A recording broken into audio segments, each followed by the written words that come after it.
just to explain how to play the game normally takes a full 3 hours. I'm going to do it in 42 minutes. So if you have questions, the best bet is to afterwards, on every single one of the boards, there's a QR code. You take a photo of that QR code, it will bring up your mail program and send me an email with the title, I have a question about EarthCraft, okay? I'm not going to be able to get through every question that you have and explain the rules. You will also get a full copy of the instruction sheet. I'm just going to try and explain the sort of general idea of the game to you. I'll never be able to explain every single rule, but I'll do my best. So, in a nutshell, welcome to the Earth of 2050.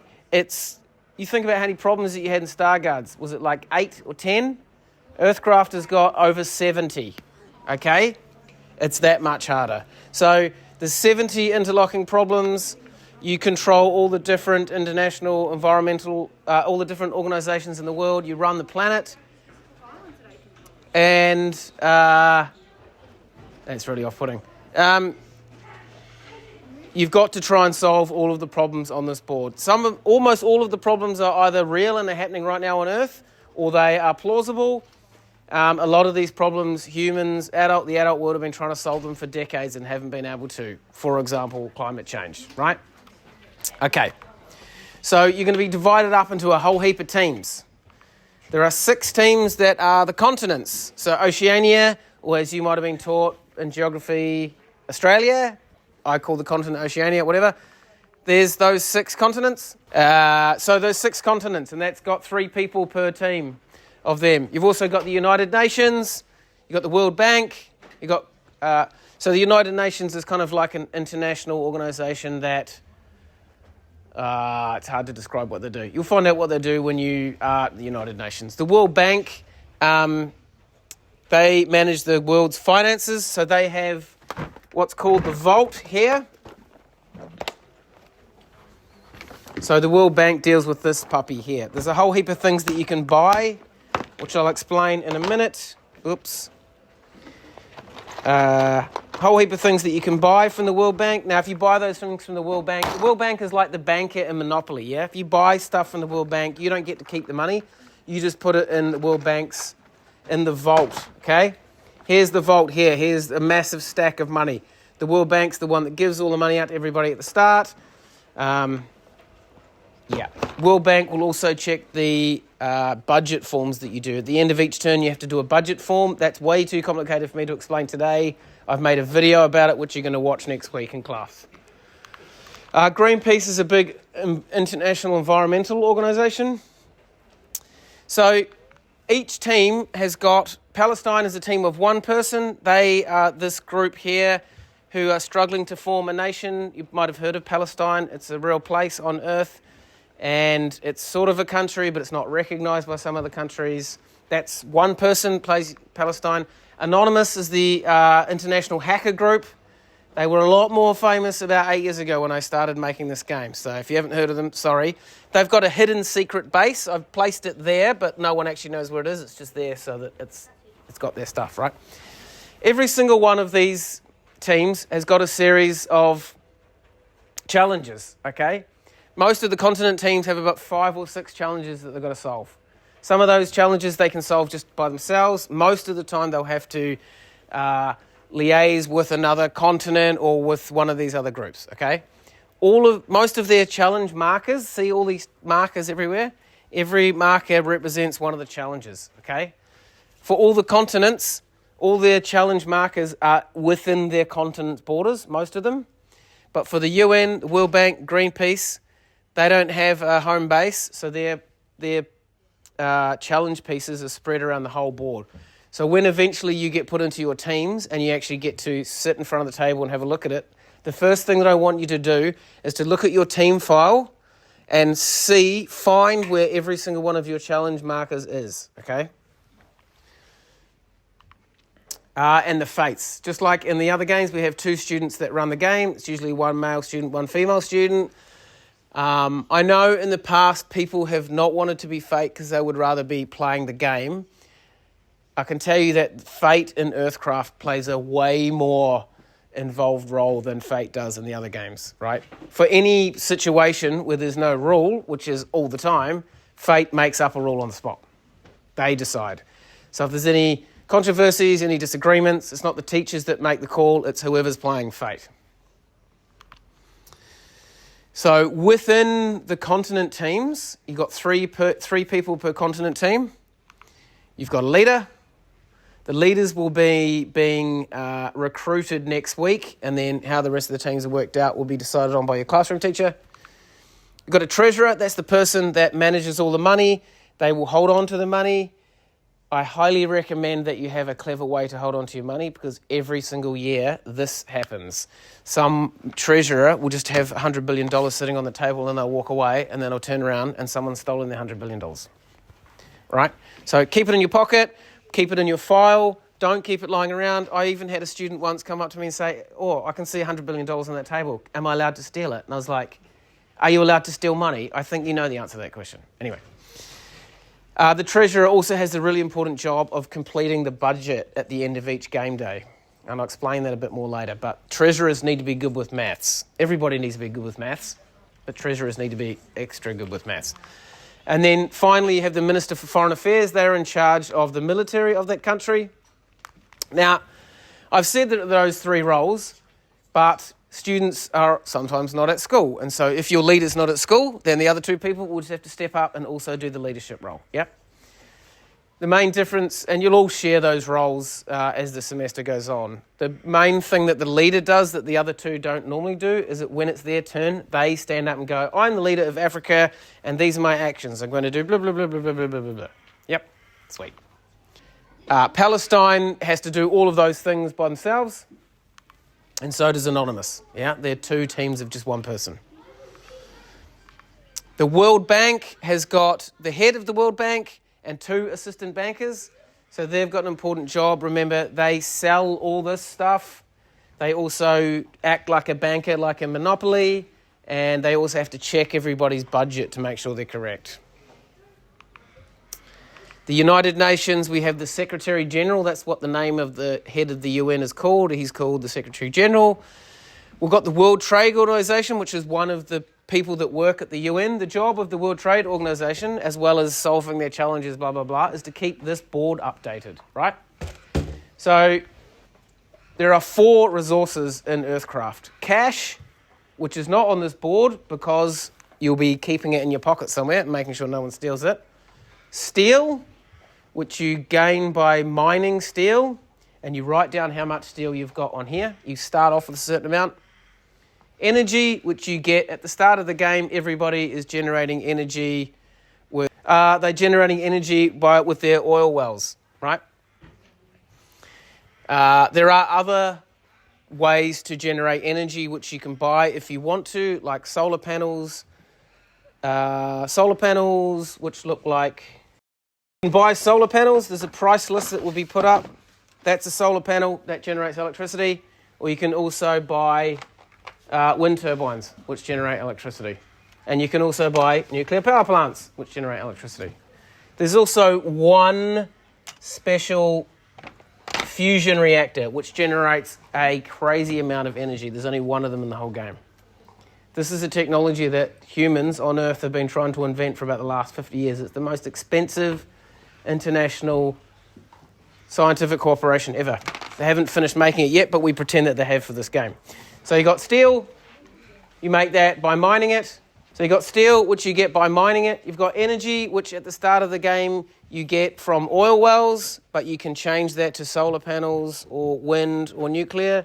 And you get food, which you get through farms, which are that piece there. I'll explain all the pieces in a minute. And then the last thing that's kept on the resource reserves is how many Earth challenges you have left, okay? So at the start of the game, the World Trade Organization will write down how much each team starts with steel, energy, and food. Oh, one weird point is that these groups are just little organizations. Greenpeace, World Bank, UN, Anonymous, and Palestine. These bottom 5, they don't worry about. They don't start off with food, and they don't need to eat any food because they're just tiny. Yeah. And then the UN's got a third worker as well. Greenpeace, you've just got the head of Greenpeace and one person that works for Greenpeace. The exact size of each team might be slightly different because there's 26. I think that's about right, though. And then we've got the Fates, as I mentioned. I think if you played these games before, you know what the Fates do. But the Fates in EarthCraft have a heap of stuff to do. Yeah. So what do Fates do? If there's a rule, if there's a situation that arises and there's no rule for it, the Fate just makes one up on the spot. The Fate is also, if you make an invention, the Fate decides how much it's going to cost to build that invention, whether or not it's actually allowed. You can invent stuff doesn't exist yet, but you can't invent stuff that's impossible. Like you can't invent an infinite money machine or a time machine or whatever. Fate also decides whether or not they think that the way that you've solved your problem is acceptable. And Fate might discuss with your teachers whether that sounds realistic enough.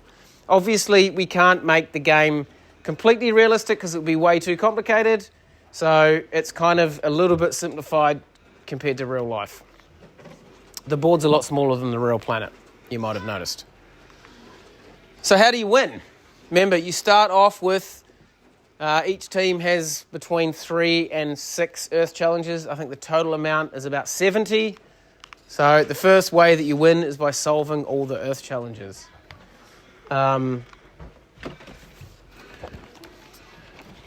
Really, the simplest way to explain the game is that there. That's how you solve, that's the process that you have to go through to solve an Earth challenge. You think up a solution, that bit takes ages. You explain your solution to Fate. On your turn, you go, I've solved one of my Earth challenges, and you explain what it is. You change the board to take off the challenge piece. So maybe I've solved climate change, which is really hard to solve, but maybe I've solved climate change. I would then take that piece off the board and put whatever inventions I needed to solve climate change on the board. So you'll be inventing little pieces, making stuff out of Lego, out of clay, out of cardboard, whatever. And then you get the World Trade Organization to write, you've got one less Earth challenge.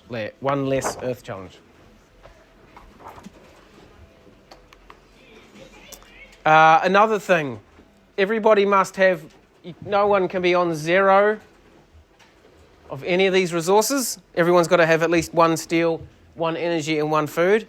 And no team can be losing energy, food, or steel every time. So maybe you're only on 5 food, but you're going to lose 50 food next turn. No, that's not okay. Everyone's got to either be stable or going up in all of those resources. How are you going to do that? Every single year comes up with different solutions. I think some classes have failed, so it's not like you definitely win. It will take you the whole semester. So these are the kinds of things. So you might have a problem that requires you to have a negotiation with another team to do a bit of, they give you something, you give them something. Maybe you need to sign a peace treaty, or who knows. Maybe you can solve that by making a law in your country. Maybe you can solve it by inventing something. Maybe it's a combination of these different things. Every challenge needs a different solution. So what happens on your turn? Each team's going to get a little folder like this. It's got a heap of paperwork in it, right? I've written this up here as well. So what you do on your turn, you go, I am Mr. Lawless and I'm the leader of Aitken College and these are my actions. I'm going to increase pay for teachers. I'm going to make a 4-day week. I take all my actions and here are the examples of the kinds of things that you could do. Then you need to look through all your Earth challenges. So at the start of the game, if you've got 5 or say you've got 5 Earth challenges, every single Earth challenge will have something bad that's happening until it's solved. So on your turn, you have to say, I've got this problem, so I have to lose $5 billion. And then you give $5 billion to the bank. I've got this problem, so I have to lose 20 energy. So you take 20 energy off, right? So at the start of the game, everybody starts off at the worst situation. All of the Earth challenges are unsolved and all the negative impacts of those Earth challenges are still happening, yeah? When I watch people play the game, that's the step that people miss all the time. I've actually created a little pro forma for you So when it's your turn, if you can't remember what to do, don't stress. You can just refer to... Here we go. This is you don't have to use this sheet if you don't want. This is just to help leaders to remember what they wanted to say and do. I'm blah, blah, and I'm the leader of da-da-da, and these are my actions. And here's some examples of actions you could take. And also, a big thing here for the negative effects of your Earth challenges. You have to tell everybody what the negative effects of your Earth challenges are and take those actions on your turn. And then, at the end of your turn, you take a chance event card. So you might be doing everything fantastically, but life has a funny way of getting in your way. So at the end of your turn, fate will go take a chance event card, and you just pick one at random. If it can't apply to you because you're the wrong group type, you just pick another one. You right? Cool. So, for example, UN fees due. Every team player must pay their UN fee. So every single team has got to pay $5 billion to the UN. Right? I'll put that one in the middle. There's all kinds of crazy ones like you were secretly working for another team the whole time and then you switched with another team. Or, So in between your turns, you're just having open negotiation, which is where you're going to each other, you're trying to think up ideas, you're speaking to other teams about their problems, trying to do deals about getting more steel, energy and food and money. And then I think we've done this.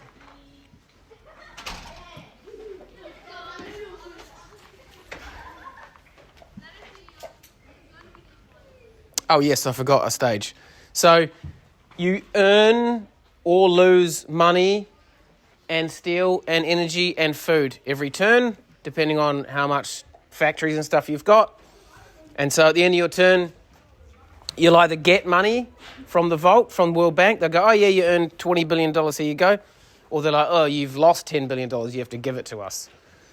And then all the other resource reserves, you just get the world trade to change what's written on the board there. So every single structure and every single piece uses up $1 billion of money per day. So you need to find ways to earn money. You start off with factories. Are you going to build more? Come up with some way of earning money? Buy a tourist attraction? Who knows? Steel comes in millions of tons, or we just write the number there. Remember, you produce steel by mining steel. Steel is a nut. Every unit, every piece, every building uses one steel per game day as well, right? So you earn this stuff and spend this stuff every day. So there's a whole heap of maths in this game. Energy comes in gigawatts, but we just write that as just numbers in here. Remember, you generate energy at the start through your offshore oil wells, but you can buy all those other things. Again, every piece, every structure, every unit uses up one energy per day. The last one is food. It's in millions of tons, so the food number will be quite big. You grow food with farms, which they're either washers like that or little New Zealand 5-cent pieces. Whee! You can also buy fishing boats. There's a few other things you can do to earn food. And the amount of food that you use is your continent's population, or you can watch that in the budget video. It's a bit complicated to explain, but basically, the bigger your continent, the more food that you use. Right? Talked about these. That's what mines look like. That's what factories look like. That's what farms look like. All their washers. Each team's colour coded. Yeah, South America, red. North America, orange. This is kind of like, these are the colours from Risk, if you've ever played Risk. That's why I'm like, yeah. And then that's what all wells look like. Military units, so they don't, I've actually got little pieces for them now. Yeah, so soldiers. Jets. Oh, the jets do look like that. Jets. Battleships is just any boat. I think most of them kind of look like that. Yeah. And then what's the last one? Nuclear bomber. It looks like that. So let me explain briefly how fighting works. At the start of the game, there's already one major war between Asia and North America. There's a trade war being taken place by battleships between Oceania and Europe, and there's a war in Palestine as well. The way that combat works is you do it with 6-sided dice. 5 or 6, you kill them. 3 or 4, nothing happens. 1 or 2, they kill you. You'll see that in the rules, and you just keep doing that until either one of you's dead or you decide to stop fighting. Military units, soldiers can only work. Soldiers can walk in one turn. They can walk as far as they like along land, but when they get to the border of another continent, they've got to wait till the start of the next turn. Jets can fly wherever they like on the whole planet, except when they get to the border of another continent, they've got to wait till the start of their next turn. If you choose to buy a air defense, then any jet that comes into your continent has got to defeat that first. Military units are not tougher or weaker. They all just roll a dice. 5 or 6, you kill them. 3 or 4, nothing happens. 1 or 2, they kill you. Yep. Battleships can go as far as they like on the water, and if they're right up by the coast, they can attack soldiers who are along the coast. Nuclear bombers are a little bit different. A nuclear bomber flies somewhere, and then the person with the nuclear bomber says, I'm going to activate the nuclear bomb, and then the plane disappears, and in its place you put a nuclear waste symbol like that, which means that that area cannot be used for the rest of the game. It's irradiated for hundreds of thousands of years. To all of the Year 6 boys who are getting really excited about the idea of having nuclear bombers, I think the one time in the 10 years that I played this game that someone decided to drop a nuke, that whole class was not able to win the game. So when people ask me, yeah, but am I allowed to use my nuclear bomber? You're allowed to do whatever you like in this game, as long as you can afford to pay for it and live with the consequences. And they still talk about it. That year level are still devastated with that one person who dropped a nuke. 5 years later, they're still talking about it. You might have reasons, threatening to drop a nuke can be a good idea. All the fun stuff that the World Bank sells. Remember, the World Bank doesn't earn the money, they just put it into the vault. You can buy all the different energy things that I talked about. The solar panel, the nuclear power plant, the wind turbine, or that one fusion reactor. It's quite expensive. So there's a list of all the things you can buy from the World Bank and their prices. You can buy stock market. A stock market is like gambling. If you buy stock market, then once per turn, you can choose how much money you want to gamble and see if you make money on it. That's one way to earn money. You can build a bridge. So for $1 billion per 10 centimetres, or however long these are, for $1 billion per one of these, it's like a train bridge, you can build a bridge. So you could build a bridge to another continent or whatever. Air defence, as mentioned, if you buy air defence, then any nuclear bombers or jets coming into your continent, they have to defeat the air defence first. Fishing boats.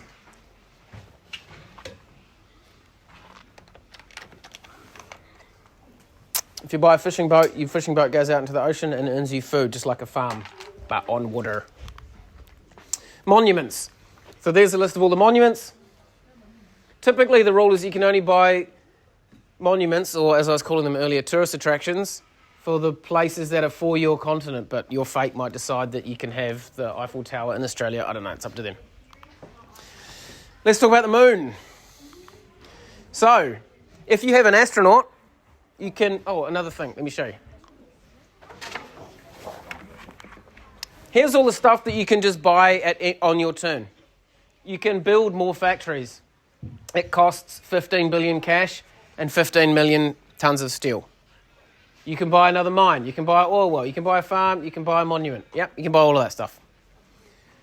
You can also train new units, new soldiers, new jets, new battleships, new bombers. You can even buy an astronaut. Only 3 teams start off with bombers and astronauts, so the continents are not all equally wealthy. North America, Asia, and Europe are by far the most powerful. They both start with a bomber and an astronaut. If you've got an astronaut, you can do some moon mining once per turn. This is something that's forgotten all the time. It's a really, really lucrative thing to do if you've got an astronaut. On your turn, you go, I would like to mine on the moon. You roll a dice. And all of these little gems on here are these 3 different rare metals that you can mine off the moon. If you roll a 1, you got a hole in your astronaut suit. It's all over. 2 or 3, you don't get anything. But at 4, 5, or 6, for not having to do anything, you can earn $30 billion just from mining stuff on the moon. Yep. Now, let's get to the nitty-gritty, though. The point of the game, just like the point of Greenville and Star Guards, is to develop your teamwork and your problem-solving skills. There's going to be a lot of conflict in this game. Almost every year that I've ever watched it being played, there's people crying left, right, and centre. Okay? So, when I haven't got time to do the thing where I'd ask you all what you think good teamwork looks like, but from having asked classes and read a bit of stuff, when we teachers watch you play EarthCraft and we're seeing you work well as a team, these are the kinds of things that we want to see, yeah? You'll learn a lot about real-world problems that exist on Earth, but the 2 big skills that I want you to take away from playing this is working well in a team and problem solving. All of the problems that you see in this game either have existed in the 20th century, exist right now, or are likely to exist in the near future. There's no complete fantasy in here. Although Fate's got a few tricks up their sleeve if they care to use those tricks. I'll just walk you through all the rest of the paperwork that you're going to have in your little folders. So these are the posters that are going to be stuck up around the wall. That one tells you what stuff you've got. That one gives you ideas about what to do on your turn. That's the prices for all the stuff World Bank sells. That's the prices for stuff you can just build yourself or train new units. That's just a summary of the resources, how to get those resources, and why you have to use up those resources, yeah? Remember, cash, steel, energy, 1 billion per day for every structure and unit. And that's how you can earn cash, steel, energy, and food. What else we got here? Yeah, already got that one. This one here, this is what Fate will use. They'll just use that to write down which game day it is. A game day is after everyone has had their turn. An actual game day will take ages, like way more than that. Yeah, could take ages. So, and it goes in the order of the sun. So sunset rises in the east, so Oceania goes first, and so on. Everyone has their turn, then Fate will change it to day 2, and then everyone will have their turn again. Right. The stuff that you get in your folder. A series of what to do on your turn, pro formas, worksheets. If you want, you don't need to use that. It's up to you. Treaties. If you want to negotiate and make a treaty so that it's enforceable, then you make the treaty. You say who the treaty's between, what's going to happen in the treaty, what happens if you don't follow it, and then you both sign it, and then you submit that to the UN on your turn. You only start with 2 treaties. If you want more, you've got to buy them off the UN. And the UN does earn that money. Invention forms. So on an invention form, you put your team name, the name of the invention, what it does, how it does it. You draw a picture of it with labels, and then you show that to Fate, and Fate decides how much it costs, how much energy, how much money, how much steel, how much food. And then you're going to say what piece are you going to use for your invention. So most inventions, you'll have to put a little counter on the board. They're inventions. You can invent as much stuff as you like, as long as you can afford it. You have laws. You can pass laws, which are just rules that only exist within your continent. You just write up the law, and then you hand that to the UN. You've got a copy of the manual. That's 8 pages long. That's all the rules that you'll need to know. So there should be a copy of one per person. First thing you're probably going to want to do at some point next week, I'm sure you'll be given a homework task, read that. Yeah. I would say the number one thing that stops teams from winning is the game goes really slowly because heaps of people don't know what the rules are. The last thing, and you have to complete one of these every single game day, is a budget form. I'm not going to go into it in too much detail because there's a whole video that you'll watch next week. But basically, you write down how much cash you earned, how much steel you earned, how much energy you earned, how much food you earned, and then you add up how many pieces you've got, and that's how much cash, steel, energy, and food you've got to use, and then you work out what you earned minus what you used equals your new total. Yeah. You hand that budget to the World Bank, and they will update this, and then they'll give you money or take money away from you if you've lost it.